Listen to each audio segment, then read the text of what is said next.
What is up guys, welcome back to my channel. In this video, I'm going to make a review about the iPad mini first generation. Does it still work this year? How does it hold up? Should you buy one? Let's find out. The Apple iPad mini was released on year 2012 and was discontinued by the following year.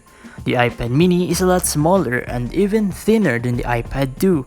It comes with a 7.9-inch non-retina display.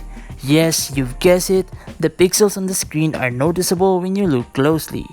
The iPad mini doesn't have a retina display until the iPad mini 2 was released. This iPad comes in slate and silver colors. It also comes in two variations, one with a Wi-Fi version and the other one with a SIM card slot for LTE connectivity. For its thickness, it is 7.2mm thin, which is thinner than the iPhone 4S and even thinner than the iPhone 5 and 5S. The iPad mini comes with a 5-megapixel rear camera and a 1.2-megapixel front camera. Here are the video and image samples that I took with a back camera. For me, the quality of the video is decent. It shoots at 1080p at 30 frames per second, and for the still photos, it's okay but it might be bad compared to iPad cameras nowadays. Even if the HDR is enabled, some areas are still overexposed. And this is the video sample taken with a 1.2-megapixel front camera. It shoots at 720p quality.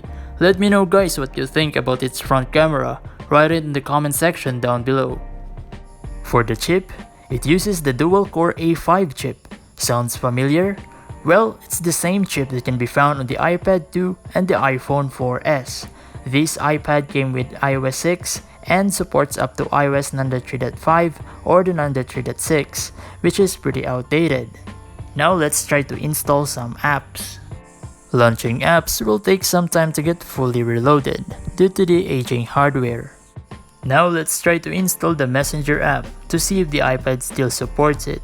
Well, as you can see, the app is no longer compatible with its iPad. Same goes with the Facebook and the YouTube app. The only way to install the latest apps is to get a newer device. For the gaming performance, let's try playing some games.